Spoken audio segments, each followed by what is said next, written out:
안녕하세요. 대치동 논술혁명 박기효 선생님입니다. 자, 이제 수면 시사 시간이 왔습니다. 수능, 면접, 논술에 나오는 필수 시사 상식 시간인데요. 오늘 배병진 연구원과 함께 해보겠습니다. 네, 안녕하세요. 네, 오늘 준비해 오신 자료는 네, 오늘은 이제 팬데믹 시대의 국제 정치를 이제 이번 편과 다음 편 이렇게 시리즈로 살펴볼 건데요. 오늘은 현실주의에 집중해서 한번 살펴보겠습니다. 오케이. 자, 현실주의, 국제관계 이야기인데요. 한번 다음 슬라이드에서 볼까요?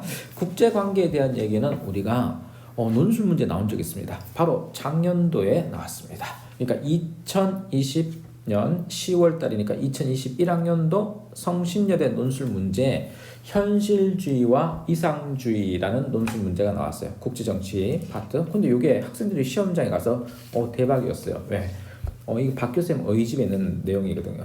그래서 이 생률을 선택하지 않은 친구들, 이런 친구들이 전혀 생소한 개념인데 의집에서 본 개념이 그대로 나와서 수월하게 시험을 쳤다, 이렇게 하는 게 바로 현실주의와 이상주의인데요.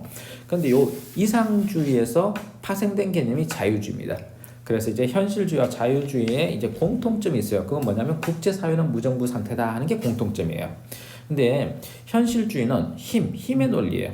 그래서 경쟁과 힘의 논리를 지배하니까요. 그 주요 행위자는 국가가 됩니다. 반면 자유주의는 구성원들끼리의 그 이해를 조정하는 과정이 있고요. 그래서 국가 위에 다양한 정치적 개체들이 있어요. 그러니까 뭐 유엔도 될 수 있고요. 개인도 포함을 하죠. 다국적 기업도 있어요. 그렇죠. 다국적 기업도 포함합니다. 자, 그러다 보니까 이제 현실주의는 그 물리적 또는 물질적 이해관계를 강조합니다. 그래서 군사적 측면에 그 충돌도 발생할 수 있고 군사적 측면을 강조하는데, 자유주의는 그 물질적 이해관계에 기초하는 건 공통점이지만 경제적 측면을 오히려 강조해요. 그래서 상호 의존 관계에 대해서 현실주의는 이거는 상호 의존이 있을 수 없어. 굉장히 부정적이고 회의적이지만 자유주의는 이해관계만 맞으면 할 수 있다 이거예요. 그래서 긍정적으로 봅니다. 자, 근데 요게 이 국제관계를 보는 관점에 대해서 오늘 포커싱은 현실주의니까 현실주의에 대해서 우리 국제정치 파트에서 조금 더 자세히 설명을 해줄까요? 네. 학생들은 여기까지는 알아야 되고요. 그 뒤에 현실주의까지 알아두면 이렇게 볼 수 있겠구나 하고 참고 자료가 될 겁니다. 네, 그래서 말씀해주신 대로 현실주의와 자유주의 같은 경우는 교과에서도 언급하고 있는 기본적인 내용이고 기호쌤께서 잘 설명을 해주셨고 제가 이제 말씀드리는 거는 현실주의가 좀 디테일하게 들어가면 또 여러 가지로 나뉩니다. 그래서 우선 고전적 현실주의라고 해서 대표적인 학자로서는 한스 모겐소가 있습니다. 그래서 맨 처음 1세대 현실주의라고 할 수 있죠. 모겐소가 얘기한 현실주의는 국가들이 내재적으로 권력 추구 본능이 있다는 거예요. 그래서 선천적으로 악하다라고 하는 성악설이 있듯이 국가가 기본적으로 권력 추구의 본능을 가지고 있다. 그래서 최대한의 힘, 획득할 수 있는 최대한의 힘을 획득해야 한다라고 이야기한 것이 이제 한스 모겐소의 현실주의라면, 이것이 조금 더 이제 신현실주의, 그 중에서도 방어적 현실주의는 이제 케네스 왈츠가 대표적인데요. 세계 정부가 없는 국제 체계, 세계 정부가 없는 그 체계 자체가 국가들이 권력 투쟁을 하는 이유다라고 봤습니다. 그래서 이러한 방어적 현실주의 입장에서는 국가들은 이제 세력 균형을 유지할 정도의 힘만 이제 추구하면 된다, 필요하다라고 주장을 했죠. 근데 반면 또 거기서 더 나아가서 공격적 현실주의라고 하는 존 미어샤이머로 대표되는 이론적 입장이 있는데요. 이 공격적 현실주의는 방어적 현실주의와 마찬가지로 세계 정부가 없는, 즉 무정부 상태인 세계 체계 자체가 국가들을 권력 투쟁을 하게 만든다라는 점에서 동일하게 봤습니다. 이참에 제가 생각나는 게 있어요. 네. 그러면 이거는 딱 3자 비교하기 딱 좋은데, 그럼 이거 딱 생각나는 대학이 있어요. 연세대가 제시문 한 개를 고전적 현실주의를 영어 제시문으로 딱 주고, 그리고 방어적 현실주의와 공격적 현실주의를 가나다 제시문을 준 다음에 이 공통점과 차이점을 비교하게 하면 딱 좋은 문제가 되거든요. 네. 특히 방어적 현실주의와 공격적 현실주의는 세계 정부가 없다 하는 게 포커싱이니까 요거 이제 공통점이 되지만 그 안에 또 차이점이 있어요. 그죠? 그렇습니다. 게다가 공격적 현실주의는 획득할 수 있는 힘, 최대한 힘을 국가가 획득해야 되는데 요게 고전적 현실주의랑 똑같아요. 네. 그러니까 요게 양자가 동일하고 또 다르고, 또 요게 동일하고 또 다르고, 여기 딱 이게 연대 논술 문제인 게라. 네. 그죠? 자유주의와 구별되는 아주 기본적인 입장은 다 공유하고 있지만 그 속에서도 세부적인 그 차이점이 있는 거죠. 그래서 말씀해주신 대로 이제 3자 구도를 단골로 내는 연세대 같은 경우 충분히 나올 법한, 물론 교과과정 이상의 내용이기 때문에 학생들이 어려워하겠지만 우리 수면 시사를 보는 친구들은 조금 더 익숙하게 다가갈 수 있겠네요. 근데 뭐 교과 과정이라고 하지만 뭐 현실주의는 교과 과정 내용이니까 현실주의를 바탕으로 출제하면 어쩔 수 없는 거죠. 네, 그렇죠. 근데 이제 현실주의를 오늘 들고 나왔잖아요. 네. 그럼 이 현실주의가 대체 팬데믹 현상과 어떻게 연결되길래 이걸 주제로 선정했나요? 아, 네. 그래서 시사 이슈에서 마스크와 백신과 관련해서 이 현실주의적인 시각을 아주 적나라하게 확인할 수 있는 이제 사례들을 가지고 왔습니다. 한번 네. 살펴볼까요? 네. 네, 우선 유럽 국가들이 주문한 마스크 수백만 장을 미국이 중간에 탈취해가는 현상이 있었습니다. 그래서 그런 사건들은 이제 예를 들면 독일 베를린 주 정부가 주문한 마스크를 경유진 동남아 국가에서 이제 미국 업자들이 와서 윗돈을 주고 미국으로 가지고 가버린 거죠. 아, 그러니까 이제 이게 뭐 무력적으로 해적질한 게 아니라 네, 그냥 자본으로 갈취한 거네요. 그렇습니다. 그래서 이제 유럽 국가들이 이건 현대판 해적질이다라고 이제 날선 이제 비판을 한 것이죠.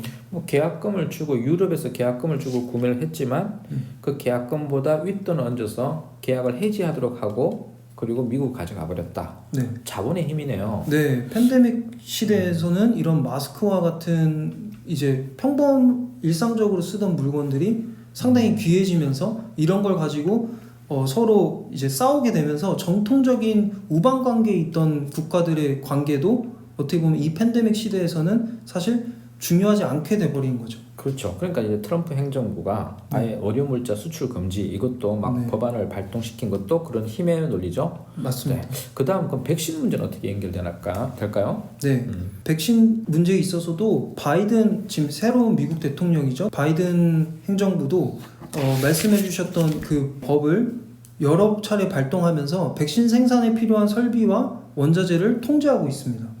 네, 그와 마찬가지로 이제 전 세계 백신 생산의 60% 이상을 담당하고 있는 이제 인도 같은 경우도 백신 본국에서 만들어지는 백신을 수출되는 것을 아주 일시적으로 지금 중단하고 있는 상황입니다. 그런 걸 우리 뭐라고 부르냐면 백신 민족주의 또는 이제 백신 불평등이라고 이렇게 부르죠. 그렇습니다. 이게 지금 팬데믹 시대에서 뭐 앞서서 살펴본 마스크나 백신과 같은 이런 것들이 서로 가지고 가려고 이제 경쟁하는 모습을 보이는데요. 조율해주는 상위 체계가 없다 보니까 각자 도생의 모습을 보이고 있습니다. 그리고 또 영국은 이제 브렉시트 이후에 EU를 탈퇴했지 않습니까? 이제 그 이후에 백신 사용 승인을 독자적으로 주도하고 있고, 또 이제 EU 내 6개 회원국 같은 경우는 그 유럽연합의 백신 분배가 불평등하다고 이제 공동 기자회견을 열기까지 했습니다. 자유주의 사상을 바탕으로 하고 있는 유럽연합이 어떻게 보면 흔들리고 있다고 단편적으로 볼 수 있는 것이죠. 그러네요. 그 이러한 백신 불평등을 단편적으로 보여주는 시각 자료를 가져왔습니다. 한번 볼게요. 네. 자, 여기에 일단 백신을 다 맞을 수 있는 게 2021년도에 완료되는 건 미국이고요. 그리고 유럽 강대국이네요. 네. 그 다음 해인데 22년도 상반기와 22년도 하반기로 나눠져 있네요. 상반기에는 그래도 한국이 맞을 수 있네요. 그리고 러시아, 이런 호주, 캐나다 같은 나라네요. 자, 이게 바로 불평등을 보여준 사례인데요. 지금 아프리카 같은 경우는 2023년에 가서나 가능해요. 그래서 이거는 백신 불평등, 현실주의를 보여주는 대표적인 사례가 되겠군요. 네. 자, 다음 슬라이드 한번 볼까요? 네. 그래서 앞선 우리의 논의를 통해서 이제 정리를 해보자면 그 속에서도 현실주의 한계 또한 살펴볼 수 있습니다. 그래서 국제기구, 기업 등과 같은 비국가 행위자들의 역할이 과소평가되어 있죠. 뿐만 아니라 앞서 살펴본 선진국들의 백신 확보 경쟁은 세계적인 이 팬데믹 시대를 완벽하게 극복해 나가기에는 좀 무리가 있습니다. 한쪽에서는 모든 확진자가 발생하지 않더라도 이거는 감염병이기 때문에 완전히 해결하지 못한 국가에서 언제든지 다시 전파될 수 있다는 것이죠. 그래서 국제적 협력이 절대적입니다. 이 국제적 협력은 현실주의에서 설명하고 있는지는 잘 않죠. 그러니까 현실주의 한계는 일단 다국적 기업의 역할, 그 다음에 특히 개인이나 아니면 시민단체의 역할 이런 것들을 정말 과소평가하고 있다는 거. 자, 그다음에 또 이제 백신 확보 경쟁에 있어서 이거 국제적 협력이 필요한데 그런 협력 과정 없이 현실주의로 모든 걸 해석하는 건 한계가 있다. 네. 이거죠? 네. 그리고 현실주의에서 말하듯이 모든 국가들이 각자 도생하는 이러한 방식으로는 우리 이 전 세계가 감염병 코로나를 완벽하게 극복하기 힘들다는 것입니다. 자, 우리 다음 시간에 뭘 준비하시나요? 네, 이거 연장선상으로 자유주의를 중심으로 또 팬데믹 시대에 우리가 국제정치적인 이슈 살펴볼 게 무엇이 있을까를 중심으로 준비해 오겠습니다. 네, 현실주의의 반대 시각인 자유주의 시각에서 한번 살펴보기로 하겠습니다. 그렇습니다. 네, 여기까지입니다.